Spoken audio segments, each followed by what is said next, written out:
আসসালামু আলাইকুম এভরিওয়ান, কেমন আছেন সবাই? আশা করি সবাই ভালো আছেন। তো প্রতিদিনকার মতো আজকে একটি ভিডিও নিয়ে আপনাদের সামনে হাজির হলাম। তো এই দেখেন বন্ধুরা, রাস্তায় হাঁটতে হাঁটতে হঠাৎ চোখের সামনে বিষয়টা আসলো। তো এইখানে যে খুঁটিটি দেখছেন, এই খুঁটিটি কিন্তু একটা খুঁটি দেয়া এখানে, কিন্তু একই লাইন। কিন্তু তারপরে দেখেন আরেকটা খুঁটির কাছে যাচ্ছে আমি।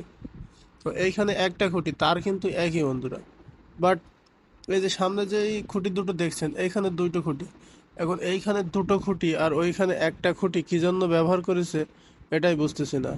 একই লেন, একই লাইন, একই তার, কিন্তু এইখানে দুটো খুঁটি আর ওইখানে একটা খুঁটি কি জন্য ব্যবহার করছে? তো এই দেখেন যে এই একটা খুঁটি আর ওই একটা খুঁটি, এই দুটো খুঁটি এখানে ব্যবহার করছে। তো ওইখানে একটা তার কিন্তু একই, যে একই লেন্থের তার, ওইখানে একটা আর এইখানে দুইটা কি জন্য করছে বন্ধুরা? যদি আপনারা জেনে থাকেন তাহলে কমেন্টে অবশ্যই জানাবেন।